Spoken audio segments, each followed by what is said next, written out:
الإحسان الذي لا يحصى امتنانه باللسان ولا بالقلم ونشهد أن لا إله إلا الله وحده لا شريك له ونشهد أن سيدنا وسندنا وحبيبنا ونبينا ومولانا محمد الذي أرسله بالحق بشيرا ونذيرا وداعيا إلى الله بإذنه وسراجا منيرا. أما بعد، فقد قال الله تعالى في كلامه المجيد وفيه فرقانه الحميد: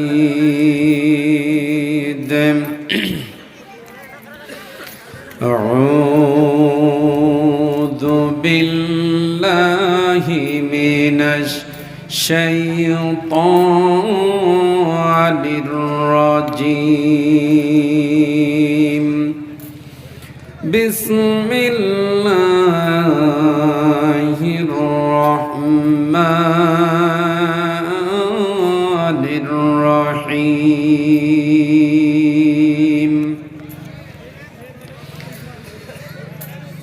فأقم وجهك للدين حنيفا فطرة الله التي فطر الناس عليها لا تبديل لخلق الله ذلك الدين القيم ولكن أكثر الناس لا يعلمون. إلى آخر آية. عن أبي هريرة رضي الله تعالى عنه قال: قال رسول الله صلى الله عليه وسلم: يتقابل الزمن ويقبض العلم وتظهر الفتنة ويلقى الشح وتكثر الهرج. قيل: يا رسول الله، قال: الهرج والقاتل والمقتول في النار. رواه البخاري مسلم، أو كما قال عليه الصلاة والسلام. দাও খোদা দাও আমায় আবার ওমার দারাজ দিল। দাও খোদা দাও আমায় আবার ওমার দারাজ দিল। দাও সে আলীর মতো বীর সেনানী, আলীর মতো বীর সেনানী জগাতে নিখিল। দাও খোদা দাও আমায় আবার ওমার দারাজ দিল। আলহামদুলিল্লাহ। শ্রেণিয়া দারুদ তৌহিদ লিল বানাতের উন্নতিকল্পে 10তম এক রাত্রি আজিমুশান জলসার শ্রদ্ধাভাজন সর্বজন সম্মানিত সভাপতি ফজিলাতুশ শেখ জনাব মাওলানা নুরুল ইসলাম আলিয়াবি সাহেব আতারাল্লাহু আমরাহু ওয়া বারাকাল্লাহু ফি হায়াতি, জোরে বলুন আমিন। সহ সভাপতি হিসেবে যিনি আছেন ফজিলাতুশ শেখ জনাব মাওলানা সাদিকুর রহমান সাহেব, রফা'না লাকা যিকরাক, আল্লাহুম্মা আমিন। আমন্ত্রিত ওলামায়ে কেরাম, ওলামায়ে হজরত, আমন্ত্রিত অতিথিবৃন্দ, সুদূর মাগরিব হতে এ পর্যন্ত যারা কোরআন এবং হাদিস থেকে আলোচনা করে আপনাদেরকে ধন্য করেছেন, স্টেজে বসা আছেন অত্র প্রতিষ্ঠানের শিক্ষক মহোদয়, শিক্ষক মণ্ডলী, জলসা কমিটির সদস্যবৃন্দ, এলাকার গণ্যমান্য মানুষ, সামনে বসা আছেন মুসলমান ভাইরা, পর্দার আড়ালে প্রিয় মা ও ভগ্নীগণ, সকলকে নিয়ে মহান রব্বুল ইজ্জাত ওয়াল জালালের দরবারে শুকরিয়া আদায় করছি যে আল্লাহ তাআলা অন্য দিনের তুলনায় আজকে একটু ঠান্ডা কম আছে, ঠিক না? তুলনামূলক একটু কম আছে। তো শীতের প্রকোপ, শীত দেখা যায় না, অনুভব হয়। তো শীতের মধ্য দিয়ে আমরা আল্লাহ তাআলার দিন বোঝার জন্য, দ্বীনি ইলম শিক্ষার জন্য একটা রাতকে নির্বাচন করে, নির্ধারণ করে আমরা নিজেদের সময়কে মূল্যায়ন করে গভীর রাত পর্যন্ত যে আল্লাহ তাআলা আমাদেরকে মাদ্রাসার প্রাঙ্গণে বসার সুযোগ দান করেছেন, সেই জন্য আমাদের মালিক, আমাদের রব, আমাদের সৃষ্টিকর্তা আল্লাহ তাআলা তার হৃদয়, তার জন্য যে আল্লাহ তাআলা আমাদেরকে হৃদয় দান করেছেন, আমরা হৃদয় উজাড় করে অন্তরের সমস্ত কৃপণতাকে দুর্ভীত করে দিয়ে আকাশ বাতাস মুখরিত করে আল্লাহ তাআলার দরবারে শুকরিয়া আদায় করি। সকলেই সমস্বরে একযোগে বলুন আলহামদুলিল্লাহ। লক্ষ কোটি দুরূদ আর সালাম বর্ষিত করি যিনি হলেন আমাদের এবং আপনাদের পৃথিবীর সকল ব্যক্তির নেতা, যিনি পৃথিবীর থেকে বিদায় হয়েছেন, চলে গিয়েছেন, মারা গিয়েছেন। তিনি কিয়ামত পর্যন্ত পৃথিবীতে আসবেন না।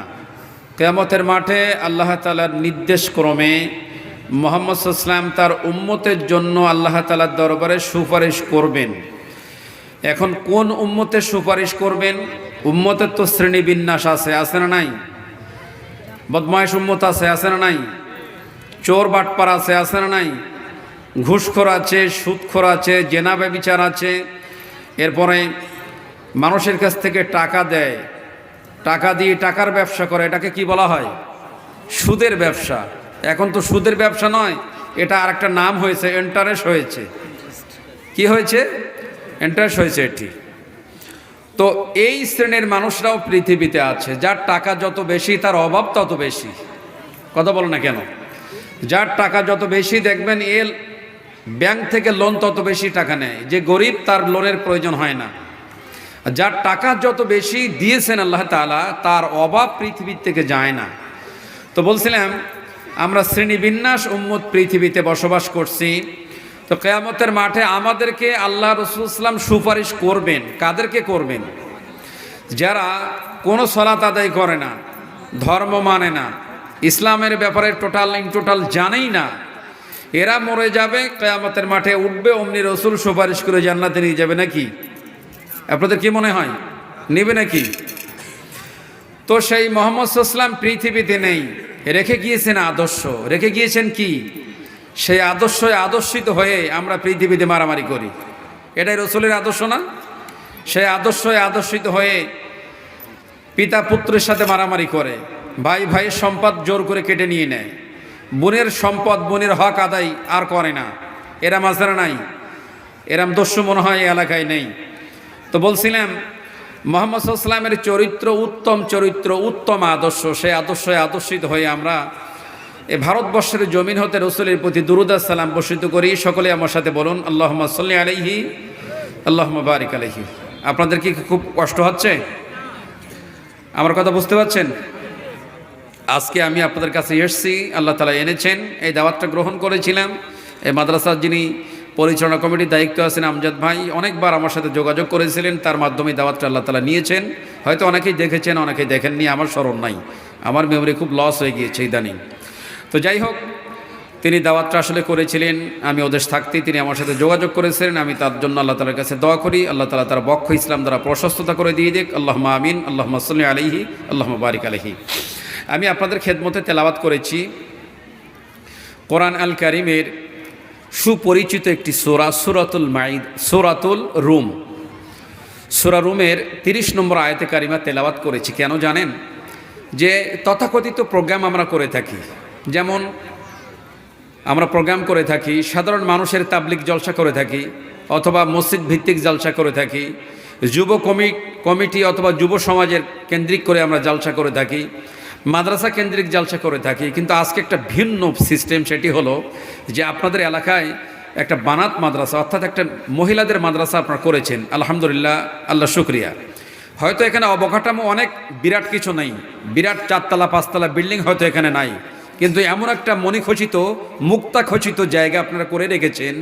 এর বেনিফিট, এর প্রতিদান এমন একটা জায়গায় আপনারা পাবেন যেটা আপনারা কল্পনাও করতে পারবেন না, ধারণা করতে পারবেন না। তবে আপনাদের ভিড়টা আলহামদুলিল্লাহ ভালো আছে, আশা করি আল্লাহ তাআলার কাছে দোয়া করি এই প্রতিষ্ঠানটা আল্লাহ তাআলা একেবারে ফারাগাত পর্যন্ত, বুখারী পর্যন্ত যেন নিয়ে যায়, আল্লাহুম্মা আমিন।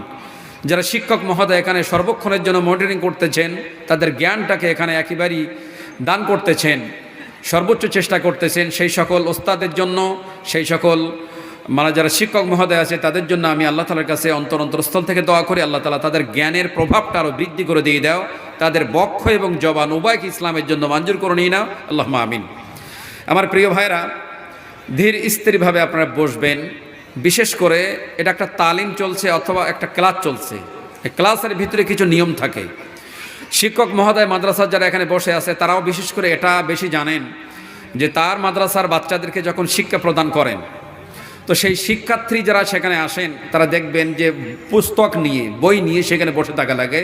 ওস্তাদজি যখন কথা বলবেন, কোনো হাদিসের বর্ণনা করবেন, সেটাকে তার কাছ থেকে দ্রুত যেন আমি নিতে পারি, কারণ তার ভিতরে কোনো না কোনো জ্ঞানের প্রভাব থাকতে পারবে, মঙ্গল থাকতে পারে এটি। সুতরাং এখানে বিক্ষিপ্ত অবস্থায় আপনারা স্বাধীনভাবে বসে আছেন, রাইট, কিন্তু আপনারা যতক্ষণ থাকবেন ততক্ষণ ক্লাস চলবে। আপনাদের ওঠাওঠি, আপনাদের চলাফেরা, এটা আমার কথার ব্যাহত হয়ে যাবে। আমি যে টার্গেট নিয়ে, যে উদ্দেশ্য নিয়ে, যে মানসিকতা নিয়ে এখানে এসেছি বলার জন্য, আপনাদের চাল চলন, ওঠা বসা যদি যথেষ্ট শান্ত পরিবেশ থাকে, তাহলে হয়তো আমি যেভাবে বলতে ইচ্ছুক আল্লাহ তার চাইতে ভালোভাবে বলার সুযোগ দান করে দিবেন। আর আপনারা যদি ওঠাওঠি আপনাদের চলাচল যদি বন্ধ না করেন, তাহলে আমার বলতে যথেষ্ট অসুবিধা হবে। আমি আপনাদেরকে কল্যাণকামী, আপনাদেরকে সাধুবাদ জানাই। আল্লাহ তাআলা আমাদেরকে বুঝদান করুক, আমরা যেন আলোচনা শুনতে পারি, আল্লাহুম্মা আমিন। এবার আসেন, আমরা শুনতে আসলাম কি, দয়া করে আমার সাথে উত্তর দিবেন। আপনাদের কালচার কথা বলা না, কিন্তু আসলেই আমি জিজ্ঞেস করলে উত্তর দিবেন ছাত্রের মতো। আমরা এখানে শুনতে এসছি, বলুন তো কি শুনতে এসছি? কোরআন আল কারীম শুনতে এসছি। কি কোরআন আল কারীম শুনতে এসছে? কি কোরআন আল কারীম। এখন কোরআন আল কারীম কার বাণী? আল্লাহ তাআলার বাণী। তো আল্লাহর বাণী কোরআন তো মসজিদে আছে, আপনার বাড়িতে আছে, মাদ্রাসায় আছে, নতুন তো কিছু এখানে নাই, আছে নাকি? কিন্তু এই কোরআন আল কারীমের ভিতরে এমন কিছু বাক্য ও শ্রেণীবিন্যাস রয়েছে যা আমাদের জীবনটা পরিবর্তন করে দেয়, কিন্তু আমরা তো শিক্ষা নিতে পারি না। এবার আসেন যে কোরআন আল কারীম, এই কোরআন আল কারীম থেকে আমাদেরকে আল্লাহ তাআলা কোরআন আল কারীম থেকে কিভাবে বাছাই করে দিলেন। মাহফিল কেন্দ্রিক মাহফিল হবে, জালসা কেন্দ্রিক জালসা হবে, কিন্তু এটা কেন্দ্রিক এখানে আবার নতুন করে আরেকটা ওখানে কি হচ্ছে, মেলা হচ্ছে না এটি? এখন এই মেলা আর মেলার থেকে ফারাক হয়ে যারা আসছে তাদের ডিফারেন্সটা একটু দেখেন আল্লাহ তাআলার ভাষায়। আল্লাহ তাআলা বললেন, وَإِذَا سَمِعُوا مَا أُنْزِلَ إِلَى الرُّسُولِ تَرَى أَعْيُنُهُمْ تَفِيضُ مِنَ الدَّمْعِ مِمَّا عَرَفُوا مِنَ الْحَقِّ يَقُولُونَ رَبَّنَا آمَنَّا فَاكْتُبْنَا مِنَ الشَّاهِدِينَ। আল্লাহ তাআলা কোরআন আল হাকিমের ভিতরে বর্ণনা করলেন, যেই কোরআন মুহাম্মদ সাল্লাল্লাহু আলাইহি ওয়াসাল্লামের প্রতি নাজিল করা হয়েছে, এ কোরআন যখন মুমিন ব্যক্তিরা শ্রবণ করবে, মুমিন ব্যক্তিদের কোয়ালিটিটা একটু দেখেন। মুমিন কারা, তাদের গুণ, তাদের বৈশিষ্ট্য এবং তাদের কোয়ালিটিটা কি একটু দেখেন। আল্লাহ তাআলা বললেন, মুহাম্মদ সাল্লাল্লাহু আলাইহি ওয়াসাল্লামের প্রতি যে কোরআন আল কারীম আমি আল্লাহ তাআলা নাজিল করেছি, এ কোরআন আল কারীম যখন মুমিন বান্দা, ইমানদার বান্দাদের সামনে উপস্থাপন করা হবে, ওদের সামনে যখন তেলাওয়াত করে করে ব্যাখ্যা করা হবে, তখন হে রাসূল আপনি লক্ষ্য করে দেখবেন ইমানদার ব্যক্তিদের চোখ দিয়ে টপ টপ করে পানি বের হয়ে যায়। বলুন সুবহানাল্লাহ।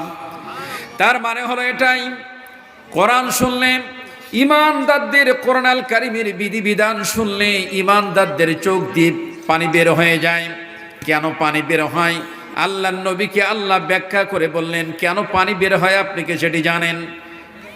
এই জন্য বের হয় যে আমার এই বান্দারা কোরআন আল কারিমের বিধিবিধান, আমার নিয়ম নীতিটা ভালোভাবে তারা অনুধাবন করতে পেরেছে। তারা বুঝে নিয়েছে এটাই হলো মুক্তির পথ, এটাই হলো আমাদের শেষ ঠিকানা, এটাই হলো আল্লাহ তাআলার পক্ষ থেকে প্রেরিত সেই ওহী, যেই ওহীর কারণে তদানীন্তন সময় মক্কা নগরীর ভিতরে দুটি মানুষ এই দুটি দলে বিভক্ত হয়ে গেল। একটা হয়ে গেল কাফেরাই পরিগণিত হয়ে গেল, আর একটা ইমানদার হিসেবে পরিগণিত হয়ে গেল। শুধুমাত্র কোরআন আল কারীম পৃথিবীতে যেদিন এসেছে, এর বিধিবিধান যেদিন থেকে মানুষের মধ্যে প্রচার এবং প্রচারণা শুরু হয়ে গেল, সেদিন থেকে ক্লিয়ার হয়ে গেল কারা ইমানদার আর কারা বেঈমান, ক্লিয়ার হয়ে গেল এটি। সুতরাং যারা জালসা কেন্দ্রিক বাড়ির থেকে এ পর্যন্ত আসতে পেরেছে, এদের কোয়ালিটিটা একটু ভিন্ন। আর যারা বাড়ির থেকে প্রকোপ ঠান্ডার ভিতরে ঠিকই বের হয়েছিলেন, এখান পর্যন্ত আসতে পারে নাই, তারা আশপাশ আটকে চলে গিয়েছে, এই ব্যক্তি আর এই ব্যক্তি নিশ্চয় এক হতে পারবে না। আয়াতের লাস্টের অংশে আল্লাহ তাআলা বললেন, আর ওই ইমানদার ব্যক্তিরা আল্লাহ তাআলার কাছে ফরিয়াদ করবে, হে আল্লাহ তাআলা, আপনি আমাদেরকে ওই সকল ব্যক্তিদের সাথে, ওই সকল দলের সাথে মিলাই দিয়ে দিন, যেই সকল দল, যেই সকল ব্যক্তিরা মুহাম্মদ সাল্লাল্লাহু আলাইহি ওয়াসাল্লামের প্রতি যে কোরআন আল কারীম নাজিল হয়েছে, এই নাজিলকৃত বিধানটাকে সত্য হিসেবে গ্রহণ করে নিয়েছে, নিজেদের জীবনে সকল কিছু ক্ষেত্রকে বাদ দিয়ে কোরআন আল কারীমের বিধানটাকে প্রাধান্য দিয়েছে, এইটাকে মূল্যায়ন করেছে।